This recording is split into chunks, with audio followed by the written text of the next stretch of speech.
This is Guideposts with Dr. Tim Stauffer, a podcast where Tim and his friends engage in purposeful conversation about identity, parenting, culture, faith, and more. Tim Stauffer is a professor of counseling and a licensed clinical counselor. My name is Sam Mayung, and I'm Tim's friend. My life has been greatly enriched by my time talking to Tim and getting his thoughts on many matters that impact my life daily. After listening to this podcast, I hope you'll feel the same. Guideposts are discernment markers. They provide opportunities for direction as well as warnings of pitfalls. Go this way and be careful of that way. We hope that each episode provides some sense of direction as we navigate the challenges of daily life. Thanks so much for listening. Quick disclaimer, the content of this podcast is for educational purposes only. It is not intended to be a substitute for professional advice, diagnosis, or treatment. Always seek the advice of your licensed mental health provider.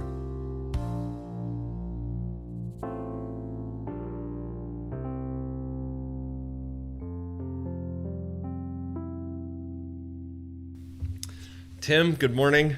Hey, good morning, Sam. Good to spend this time with you. Looking forward to our conversation today. And tell us a little bit about what we're going to be talking about and set up the conversation for us. Tim, I'm hoping that you will tell me, who am I? We're going to talk about identity. How is that formed? But really it's the question of who am I? Like how do I view myself and how does that come about? So that's kind of what I was hoping we could talk about today. Sure. I don't know, we're in the middle of the Winter Olympics, and so I anticipate that you may have been watching some, but we saw one of the skiers, what was her name? Michaela Schifrin, yeah. Things didn't go for her as she had hoped. We saw that in the Summer Olympics with Simone, what was her last name? Biles, I believe. Yeah. We see these two women who were at the top of their game. Like the expectations were so high for them, but they were really, really disappointed at this pinnacle of their career, this highlight of this is a time to take it all and win the whole thing. And it didn't work out, and it really challenges the way a person thinks about their life and career. I think you have that quote from Michaela. Yeah. Tell our audience what she said, and then let's dig into it. Mm-hmm. Yeah. So for those who are unfamiliar with who Michaela Schifrin is, she was like the U.S. Women's skier who was anticipated to take multiple gold at these Winter Olympics in Beijing, but she in her first event did not finish, and so didn't even get to finish.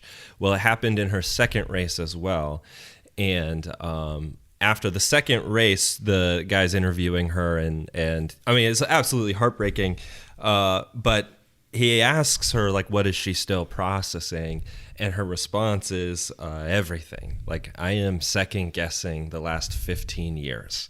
Like, in a split second, in a moment, she is now questioning everything she knows, like, about the last 15 years. And I feel like is really telling of, I feel like that's connected to identity, right? Mm-hmm. And so I feel like, who we are is so uniquely attached to what we do and what we achieve. And we see this example right here where she didn't achieve what she had hoped for, is now all of a sudden she's just like questioning everything she knows about who she is and what that means. And so I feel like is kind of a pretty powerful example for what we're going to start talking about.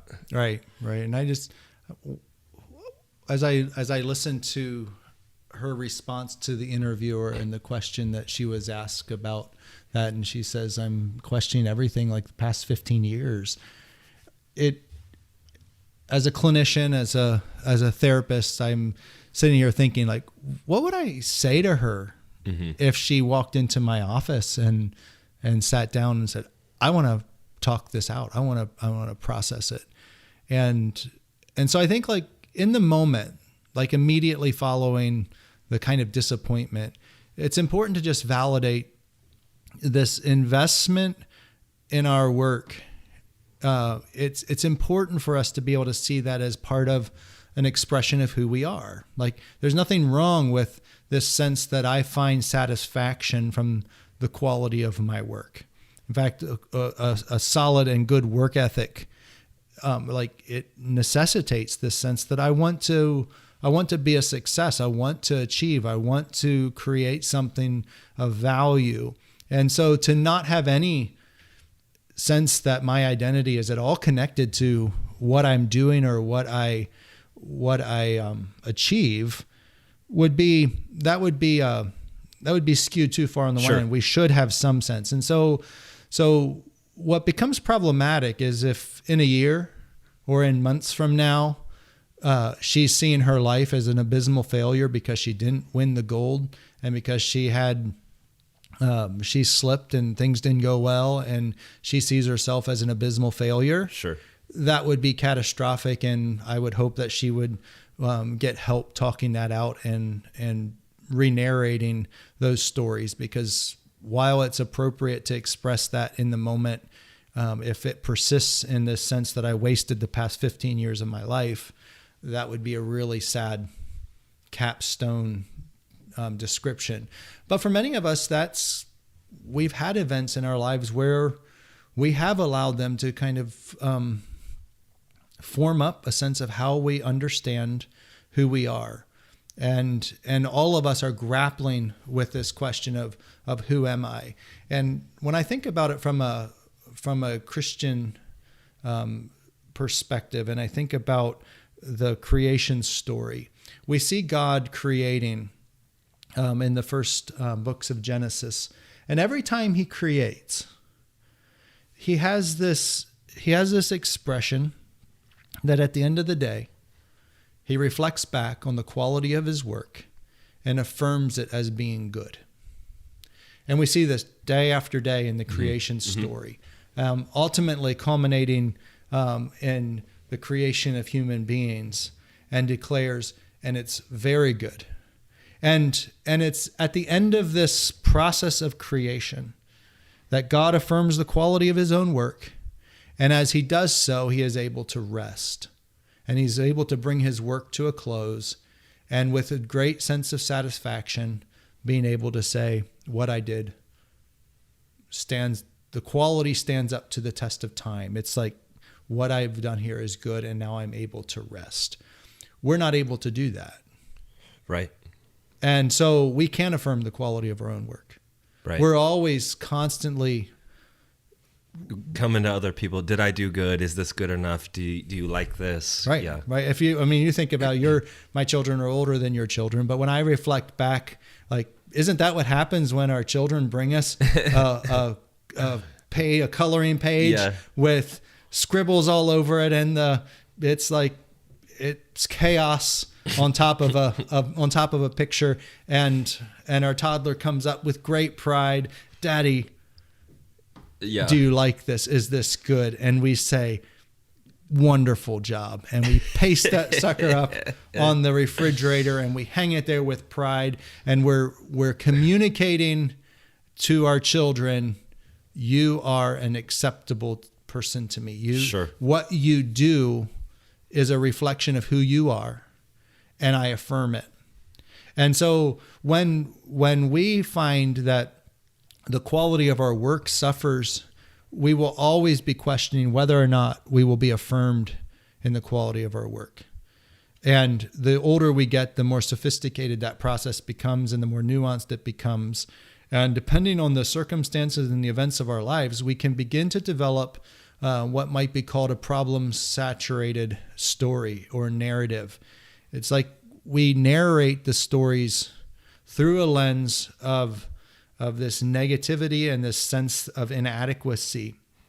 And Alice Morgan, when she talks about narrative therapy, she talks about narratives or stories are like a thread that weaves the events together.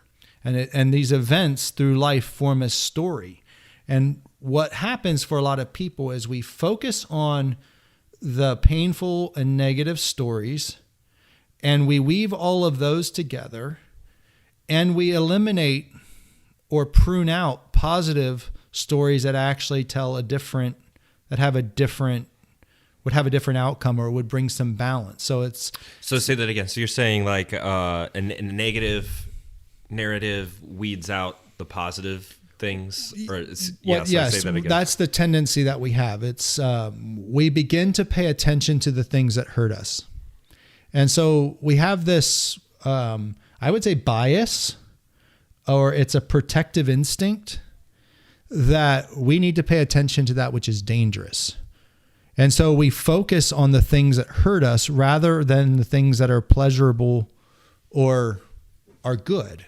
Uh-huh. And so if I'm going to suffer for poor quality of work, I'm going to always be judging my work, and the things that I do really well just won't have as much power because I got to stay attuned to the danger, or I want to avoid the pain. So I focus on the negative, because if I can eliminate the negative, I increase the likelihood that I'm at least not going to be undone, or I won't be hurt. And so we tend to have a bias towards the negative stories, and we all know this. We can preach a sermon, we can do good quality work, and we can be affirmed by 20 people, and we can have one person say, "You suck." Like, that was just terrible. Yeah. And we're slain. It's like we feel this like seriously, and if depending on how important that person is in our life,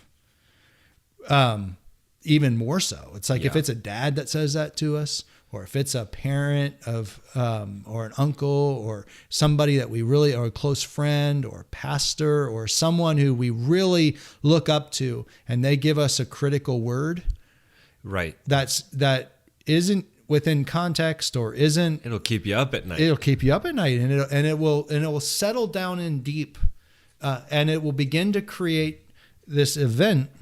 This event begins to create the story. It's like we interpret the event, and it begins to form the story. And that then will lead to emotional and behavioral responses that come from that kind of process. Okay. And so what we want to be able to do in life is narrate our story accurately and honestly and holistically, that we need to take critical feedback. If I do something and it's not good quality, I need to know that, but it just needs to be situated within this space that's not that there's more to me than just the quality of this one job, or there's more to me than this one mistake. There's more to me than slipping and falling when I'm going for the gold. Like that's not a character failure. It's like I slipped. Sure. We're human, and we make mistakes, and particularly if we're at the top of the game at the competing in the Olympics, where you have multitudes of people who have been honing their skill with such precision that to miss something by a millisecond makes you a failure. It's like, well, that's a harsh standard. Like and so we want to think about how do we narrate our lives in such a way where we are incorporating God's perspective into our lives, as well as oftentimes the perspective of other people. Yeah. Because if I give you a critical word and it's not situated well, I'm sure I've done it to my children, where I said something that hurt them, but was not at all in line with the sentiment that I had towards them. Sure. But they likely will overinterpret that process, and that has the potential of cementing a life narrative. Yeah, that's good. And maybe we could talk for a minute, because I think when I'm hearing you talk about this, so much of what you're saying is like identity is actually found outside of yourself, or it's given. I feel often you'll hear people talk about identity as just something you can create yourself, like that it's found from within. But all of the examples we've just said, I feel like are so universal in the sense that no matter who I think I am, it only takes a couple words from someone else to radically dismantle whoever I think I am. Does that make sense? Absolutely. And I have a deep conviction, and it certainly probably is not one of the more popular ways of thinking about identity in our current culture. Sure. I actually don't believe that we can create our own identity. I think that's a false premise, and identity is something that's given to us.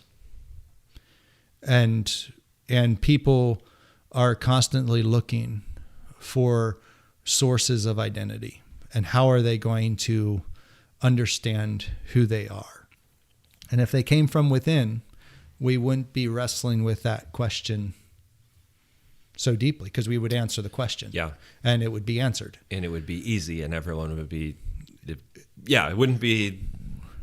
Right. And again, for me, it goes back to the creation narrative, is that God has the capacity to self-identify and to say who he is.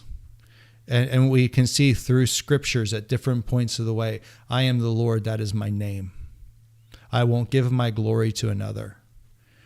And who of us can say that? Like, yeah. I am Tim, and that is my name. And I won't, and nothing even about your name was given to you. Exactly. It's like, that's precisely my point, is like everything about our sense of identity is given to us. It's starting with our name. Like, it's our culture. It's like our family of origin. It's like our sense of who we are, even our DNA. Yeah, was given to you by two people. It's given to you by two people. And so at a biological level, our identity is something that's given to us. Psychologically, things are given to us. Like, we know the impact of neglect and abuse on children and how that impacts the identity of a person. It's like these are gifts. I mean, they're sometimes very perverse gifts. Same with healthy, secure, healthy environments. It's like, man, children can thrive in that space, and they can be creative, and they can go out and explore and learn. And it might look like they're creating their own identity, but it's like, no, at the very base, identity is a gift, and it's given by someone else. And so the thing that we do have power in as it relates to identity is that we get to choose who we listen to. And particularly as we grow and mature and develop, we are moving towards an increasing sense of being able to choose the voices that we listen to. Mm-hmm. And so as we do that, many people think of that process as like choosing your own identity. And it's like, no. New year, new you, reinvent yourself.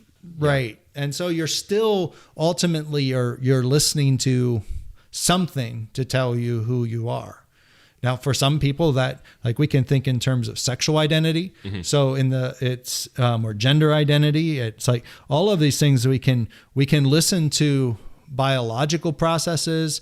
We can listen to our attractions. We can have all of these things telling us and giving us input into how we understand our sense of self and who we are. But ultimately, it's not like we just get to sit there and decide and say, this is who I am. And identity is so complex. It's like there isn't one variable that says this is your identity. And so, like, for Michaela on the ski slopes, it's like, okay, her identity as a skier may have taken a huge hit, or as a gold medal Olympian, it's like, if that was her projected, this is who I am, and now I haven't lived up to my identity. Well, that part of her identity might be really crushed and really suffered. But that's not all of her. Right. And I hope that she can incorporate that story into her life and say, there's a whole lot more to me than being a skier. And I hope that there's a sense of hyperbole or deep emotion in the sense that everything over the past 15 years has to be renegotiated. It's like, perhaps everything related to skiing over the last 15 years, I'm going to be rethinking. I'm going to be like that's a very appropriate and normal emotive response. I hope that doesn't settle into some deep sense of absolute failure or absolute sense of identity. But that's a risk. Like when we invest ourselves heavily and we're disappointed, that can really hurt. Yeah. So let me tell you a bit of a story, and this might prompt some more reflections, and you may have some stories similar. So when I began to really think about my own sense of identity and understanding who I am, and I began to puzzle through a model of how do I come to understand my internal world. When I was, let me just say it this way. One of my core and deep narratives is this deep sense that people don't like me and would prefer if I just shut up and stay quiet. Like we don't want to hear what you have to say. Okay. Yeah. And there are a set of stories in my life that I would say have threaded this negative, unhealthy, and demonstratively untrue narrative. In fact, what is astounding to me is that this narrative still has some power in my life, despite all the evidence to the contrary. I have a whole career built on listening to people and people hiring me to hear your insights, to work with me and to talk with me and to communicate with me. I've been asked to speak and teach in multiple places and have been affirmed by many, many people about the quality of what I have to say. In fact, you and saying, "Hey, Tim, how about we do this podcast together?" Right. It's like, okay, seriously? Like this narrative I have is like, people aren't going to be interested in what I have to say. So how did this narrative form? How'd you get to have this narrative? When I was in grade school, I had a music teacher who absolutely humiliated me. We would be singing, and we were sitting in desks in rows in music class, and we would be singing, and he would walk up and down the aisles listening for kids that sing off key. Woof. And as I'm sitting there were a handful of us that were regularly visited by this music teacher in his rounds.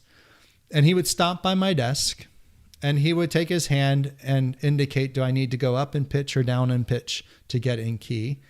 And you make those adjustments. And then when okay, good, now you're in key, and he moves on. And sometimes if it was severe enough, he would stop the whole class and make you sing by yourself. Ugh. Absolutely devastating for a 6th grader, 7th grader. It's like all the girls are sitting around you that you want to impress, all the pressures of peers, of questioning. I mean, you're in the middle of puberty, so your voice is changing. It's all of these factors are at work, and developmentally, young adolescents are in the stage of development where they're working to form an identity of question of, can I know where I fit within? Yeah. And so I'm absolutely humiliated. We get to towards the end of the school year when we're going to be doing a performance for families to come in and listen. And he calls this small group of us and together that struggled musically and said, how about you guys just lip sync so that you don't mess up the program? Ooh, dang. And I remember making an internal commitment. No one will ever hear me sing. I will keep my mouth shut. And in that moment, this narrative began to take on form. And there may likely have been examples and things in my life that I'm not dialed into previous to that set the ground for that. There likely was. But that was a traumatic and culminating kind of a narrative got established. And I carried that narrative forward. And what's devastating is when we have these narratives, we actually begin to live into them. And so a narrative creates an emotion. So events in our lives don't cause us to feel what we feel. Like there's not a cause and effect an event can happen in life, something negative, something positive, and that event does not make us feel what we feel. Rather, it goes through our narrative structure. It's like the event happens, and now I interpret the event, and my interpretation of the event is what causes my feeling, not the event itself. Now, there may be some examples where that moves so fast, it's as though it's the cause and effect, especially biological reflexes of like, if something jumps out of the corner in the dark and scares you, and it's like there's not much of an interpretive process. There might be some, but sure. I would say for the most practically, we can think in terms of the events do not cause us to feel. And whenever you hear someone say, "You made me feel," they're lying.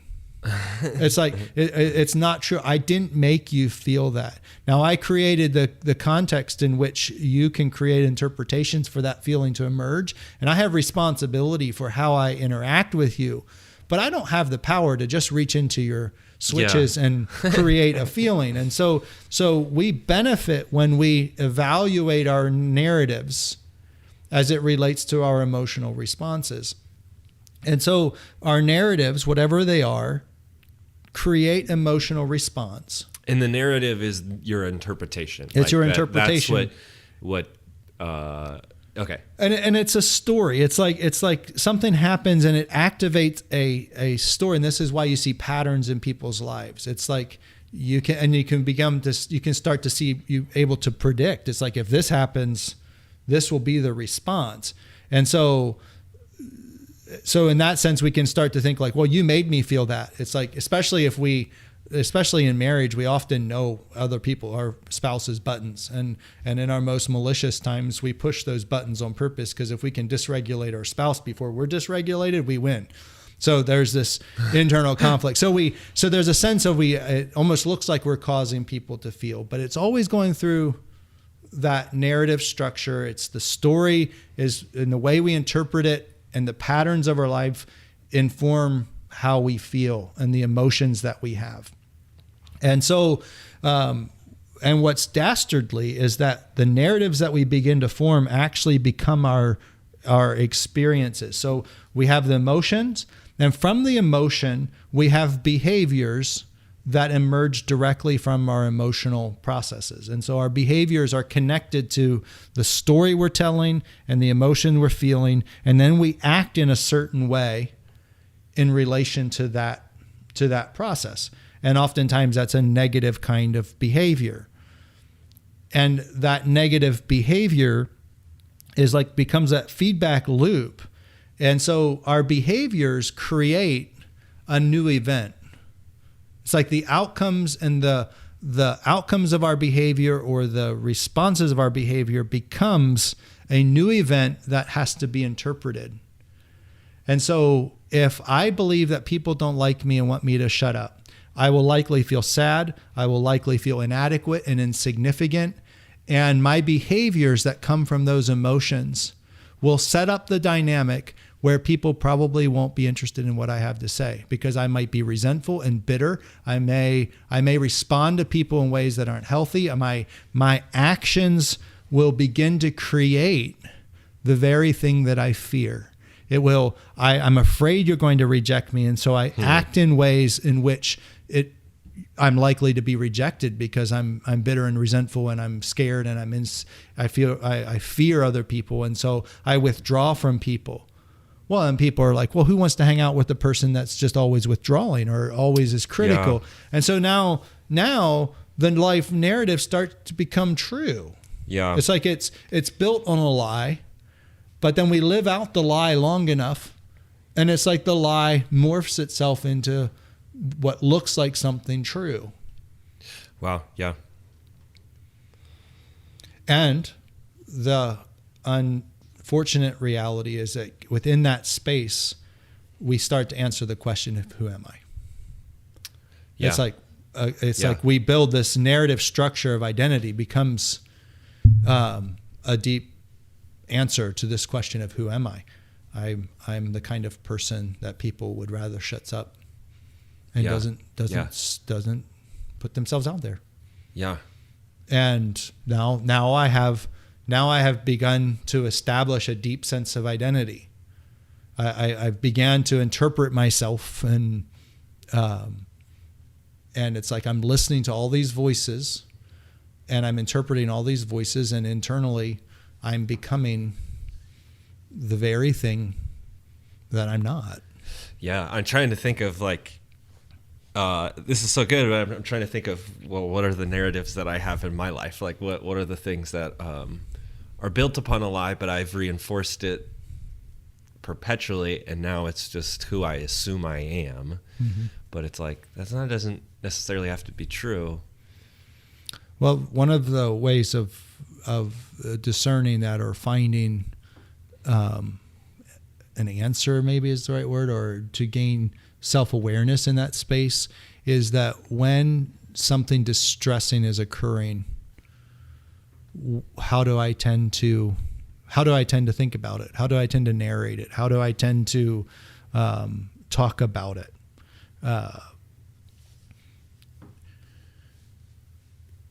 And so we can begin within distressing stories to start taking a look at what's the storyline.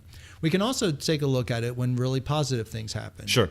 It's like, what does that mean about me? So what does it mean that if things go really, really well in life, I'm really happy and satisfied with myself, and if they don't, I beat myself up?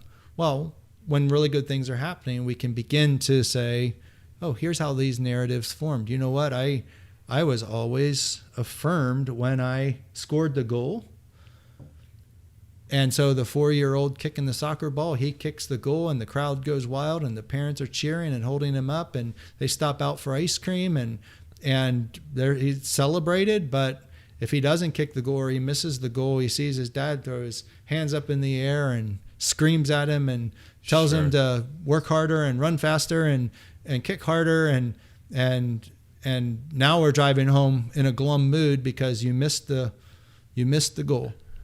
Yeah. And so those, we can begin to start understanding, oh, these are the ways this framework began to develop internally, and I want to renegotiate my narratives. I make the assumption that we all have broken narratives that need to be corrected or need to be re-examined. And from my faith perspective, we want to align our narratives with the perspectives of God.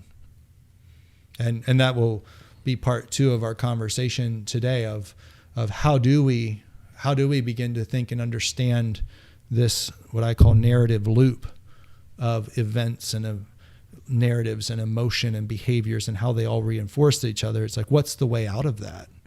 And in many regards, faith, my faith gives me a very clear way out of that trap.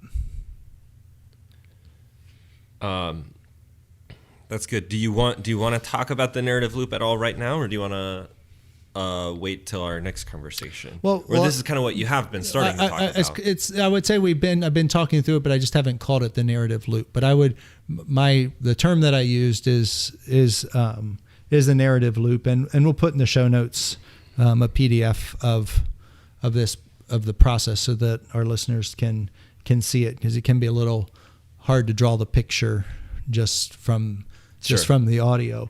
But we can think in terms of let's think about a circle with and we're going to move through this cycle around this circle. And so if we think about a clock, and so if we start at 9 o'clock at that point in a circle, and we can think that right there is where events happen in our life. Okay. And the event can be anything. The events are something that are outside of us. We have no control over them. They come and they happen. Circumstances, no control. We're not responsible for them. It's the things that happen in our life. And if we move up to the top of the circle, for example, in your story, it would be your interaction with your music teacher. Exactly. That's the event. And so we move up to the 12 o'clock spot on the circle, and we can think about up there is life narrative at the top of the circle. It's like, here's the story that begins to form for me. Yeah. People don't like me. They would rather I shut up. It's best for me to keep my mouth shut. Whatever I say is going to mess things up. That becomes... This is that interpretive, like that interpretation you're making of the event. Exactly. And so that life narrative then is responsible for what elicits our emotional responses. Okay. And so within emotion, I sometimes think about it as the affective center, or it's like the place of affect, of feeling, of emotion, of a depth of its energy, its power. It's like this raw, the guts of things. And so in that, my resentments, my fears, my anger, my sadness, my anxiety, all of these things, as well as positive emotions of joy and power and purpose, and like all of this deep feeling come from this narrative space. From that comes behavior, and what behavior. So I should say the affective center would be at 3 o'clock, and then at 6 o'clock we have our behaviors, and behaviors emerge from our emotional space and are often behaviors that we do for purposefully to change what we feel. Like, and that's where addiction often gets into our lives. It's like if our emotional worlds are distressed and are not healthy, addiction introduces itself in in the behavioral space as a way to actively change the emotion without addressing the narratives. So it's like we work backwards. We're trying to manhandle the emotional space and just arm wrestle what we're feeling. And man, nothing quite like heroin, nothing quite like pornography, nothing quite like pick the addictive substance or addictive behavior and oatmeal cream pies. It's like nothing will change our emotions faster than addictive processes. And so behaviorally, but doing that, only just addressing the emotion rather than the life narrative, it would be similar to, if you have a disease, it's like an aspirin versus actually getting in and figuring out the cause. Exactly. Yes. Like it might take care of some symptoms, but it doesn't actually take care of the disease or the problem. Precisely. Okay. Yeah, precisely. And so what the behaviors do and any kind of addictive responses do is it leaves the narrative structures unchanged. It's like those don't ever get addressed. And this is that dastardly process of from our behaviors have an effect. And so we're back up to the 9 o'clock spot of events in life and circumstances in life. Our behaviors lead back up to that circle, and it becomes our behaviors there's an effect from it. And the effect is a new event. It's like and so the effect of our behaviors will almost always reinforce the narrative.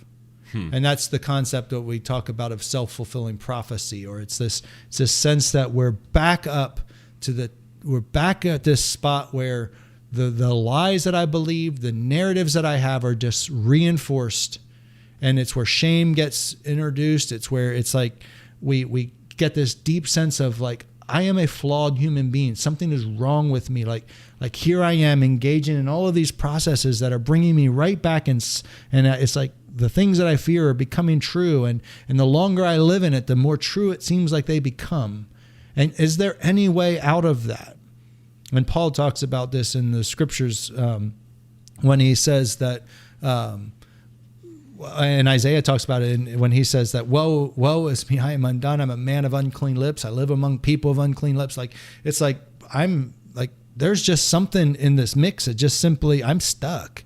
And Paul, when he's reflecting on it in Romans, he's like, the things I don't want to do, I'm doing. The things I want to do, I'm not able to do. And what's becoming, is there any way to be rescued from this cycle death and destruction and of like sick identity structures that pull us down and destroy us. And as that cycle continues to spin, it can get increasingly chaotic. And no matter how healthy we are, we all have those areas of growth and those areas of narratives for us to consider. And so again, it leads back to this: who am I? Like, how do I make sense? Is there any way out? And the good news is, yeah, there really is. There's a way out of that kind of trap, and we'll save that for our part 2 of this conversation. But there are Great. events that have happened in life. There is gifts of identity that are given to us that strengthen us and that call out of us that creative intent of God of, you are a good man. I am a good man. We have been created good, and we can lean into and we can live into the goodness of God that he created and put in us. And there is a way out of this kind of process. Great. Yeah, for this, introduction conversation, any other thoughts you have or want to share? So next conversation, we'll talk about, how do you break out of this cycle? I feel like one of the big things here in this initial conversation is the importance of starting to pay attention to what are the narratives, like that being pretty crucial to who you are, like to your formed sense of identity is out of this narrative that you begin to believe about yourself based upon the things that are happening or have happened in your life. So I feel like a big practical question is starting to pay attention to what are the narratives I believe, like how do I respond to particular situations. I feel like obviously if you don't understand what the narrative is, you're just going to be stuck in it. But yeah, I don't know. Do you have any other thoughts you want to share for this conversation before we move on to our next one? I don't think so. I think what I want to do is encourage our listeners to lean into that space of how do we understand and who we are, like what are the ways in which we work to answer that question, and as we reflect on that sets up a sense of are there ways for us to heal, for us to correct the narratives that hurt us and hurt the people we love. Great. Awesome. Well, thanks, Tim. All right. Great conversation, and look forward to next time. We hope you enjoyed this week's episode of Guideposts with Dr. Tim Stauffer. If you're finding this podcast beneficial, please share it with a friend or leave us a review. Also, make sure to check out the show notes where you can find links to resources as well as an email address. We want to hear from you. Send us your questions, feedback, and topic ideas for future episodes. Thanks for listening.